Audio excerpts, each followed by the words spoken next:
Assalamualaikum warahmatullahi wabarakatuh. Perkenalkan, nama saya Nofrita Abdillah Rizky dari jurusan Tadris IPS Fakultas Tarbiyah dan Keguruan Universitas Islam Negeri Sultan Syarif Kasim Riau. Baiklah, saya perwakilan dari kelompok 10 akan menjelaskan sedikit tentang masa kemunduran pendidikan Islam. Di sini saya akan ditemankan oleh teman saya, yaitu Rosmania dan Silviani Sagala. Baiklah, materi pertama yang akan dibacakan oleh saya sendiri, yaitu sebab-sebab terjadinya kemunduran pendidikan Islam. A. Runtuhnya kota Baghdad di timur tahun 1258 Masehi.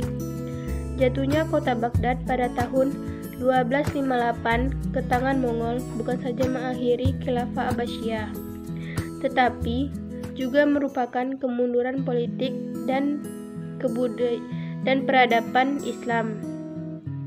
Karena kota Baghdad merupakan pusat kebudayaan dan peradaban Islam yang sangat kaya dengan khazanah ilmu pengetahuan. Dan ini dilenyapkan oleh pasukan Mongol yang dipimpin oleh Hulagu Khan.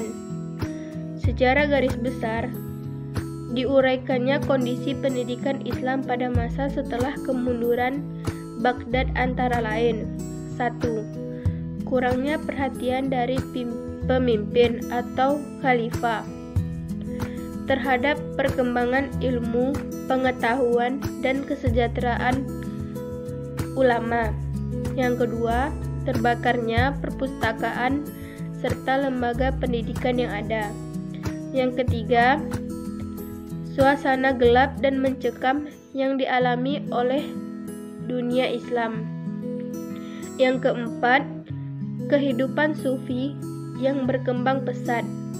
Yang kelima, berkembangnya praktek bid'ah dan kufarat yang ditandai dengan banyak umat Islam yang posisi seorang syekh. Yang keenam, berkembangnya taklid buta di kalangan umat. Yang ketujuh, pendapat yang dikemukakan bahwa keadaan pendidikan Islam di Baghdad mengalami kemerosotan yang disebabkan karena berlebihannya filsafat Islam yang bersifat sufistik. Baiklah, materi selanjutnya yang akan dijelaskan oleh Rosmania. Kepada Rosmania dipersilakan. Baiklah, saya Rosmania akan melanjutkan pembahasan dari saudari Nofrita Abdillah Rizky. 2. Runtuhnya Cordova di barat pada tahun 1238 Masehi. Penaklukan Spanyol tidak terlepas dari 3 orang pemimpin satuan pasukan dari dinasti Umayyah yang berkedudukan di Damaskus. Mereka adalah Tarikh bin Malik, Tariq bin Ziyad, dan Musa bin Nusayr. Mereka yang mampu mengalahkan penguasa Spanyol Raja Rodrik. Dengan mudah, Tariq dapat menguasai wilayah-wilayah Spanyol seperti Toledo, Sevilla, Malaga, Elvira, dan Cordova. Kehadiran Islam di Spanyol telah menjadikan Spanyol mempunyai kebudayaan yang tinggi pada waktu itu,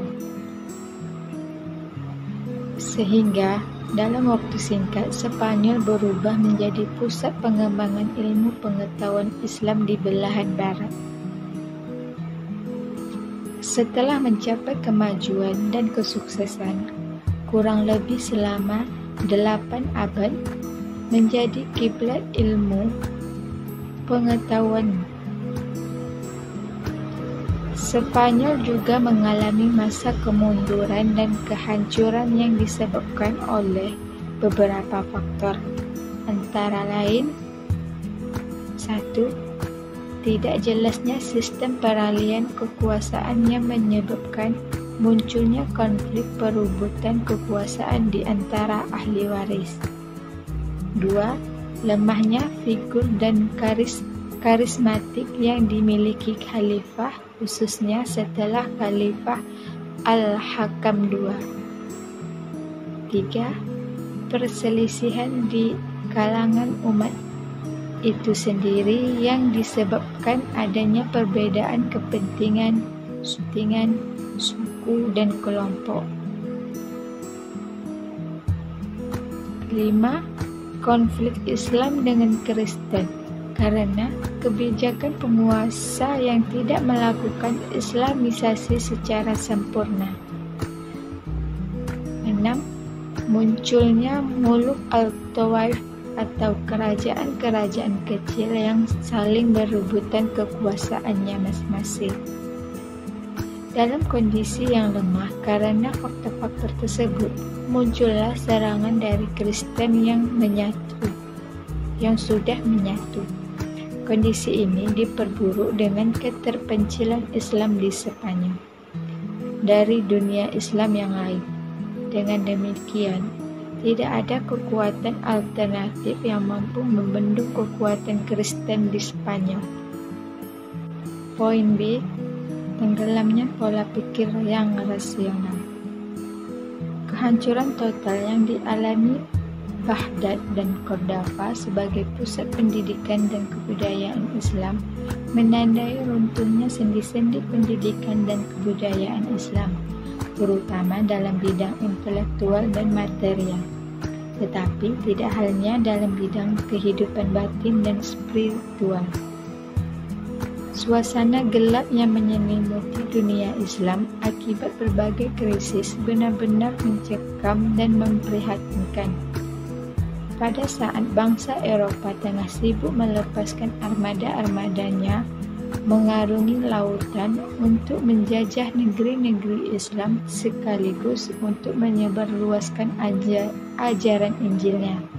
Pada saat itu, daya intelektual generasi penerus tidak mampu untuk mengatasi persoalan-persoalan baru yang dihadapinya sebagai akibat perubahan dan perkembangan zaman. Sebagian kaum muslim tenggelam dengan tasawuf yang sudah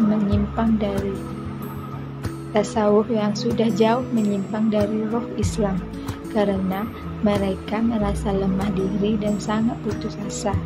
Ini yang menyebabkan mereka untuk mencari pegangan dan sandaran hidup yang bisa mengarahkan kehidupan mereka. Sehingga aliran tradisionalisme mendapat tempat di hati masyarakat secara meluas dengan mengembalikan segala sesuatu yang telah dikehendaki oleh Tuhan.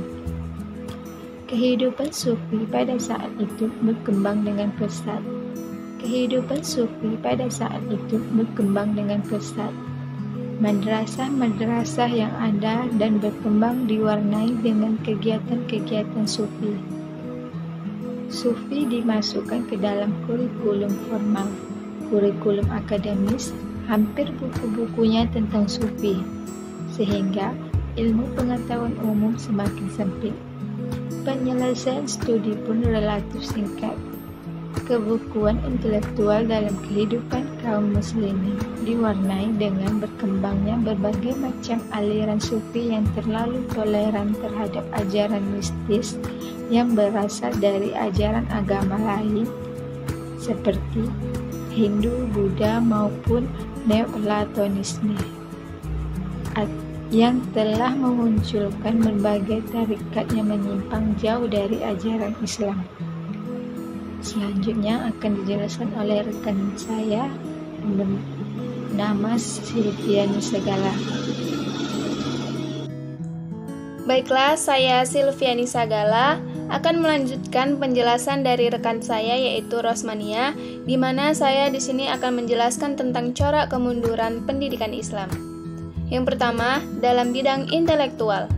Kemunduran dalam bidang intelektual ditandai dengan ketidakmampuan umat Islam untuk mempergunakan akalnya dalam mengembangkan ilmu-ilmu keislaman. Menurut Fazal Rahman, gejala kemunduran intelektual ditandai dengan penutupan ijtihad atau pemikiran yang original dan bebas. Yang kedua, dalam bidang akidah dan ibadah. Perbuatan syirik dan kufarat sudah membudaya, sedangkan dalam bidang ibadah adalah dengan masuknya hal-hal yang bersifat bid'ah ke dalam pengalaman ibadah. Menurut M. Natsir, akibat perbuatan syirik bid'ah dan kufarat, maka kemurnian tauhid terancam. Yang ketiga, dalam bidang fikih. Kemunduran dalam bidang fikih disebabkan ditutupnya pintu ijtihad.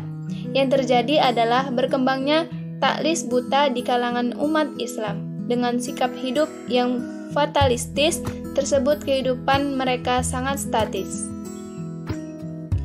Dan yang keempat, dalam bidang pola pikir. Pada saat bangsa Eropa tengah sibuk melepaskan armada-armadanya mengarungi lautan untuk menjajah negeri-negeri Islam sekaligus menyebarluaskan ajaran Injil, pada saat itu daya intelektual generasi penerus tidak mampu untuk mengatasi persoalan-persoalan baru yang dihadapi sebagai akibat perubahan dan perkembangan zaman. Sebagian kaum muslim tenggelam dengan tasawuf yang sudah jauh menyimpang dari roh Islam karena mereka merasa lemah diri dan putus asa. Ini yang menyebabkan mereka lalu mencari pegangan dan sandaran hidup yang bisa mengarahkan kehidupan mereka. Aliran tradisionalisme mendapat tempat di hati masyarakat secara meluas dengan mengembalikan segala sesuatunya telah dikehendaki oleh Tuhan. Yang kelima, yaitu yang terakhir, dalam bidang karya ilmiah. Pada masa kemunduran tidak ada lagi buku-buku ilmu keislaman yang dihasilkan oleh para sarjana muslim. Pembelajaran tidak menghasilkan ilmu yang baru, tetapi hanya menghasilkan syarah atau komentar. Karya-karya tertentu mengenai teologi rasional tertimbun dalam lebih dari setengah lusin lapisan komentar. Baiklah, itu saja yang dapat saya sampaikan.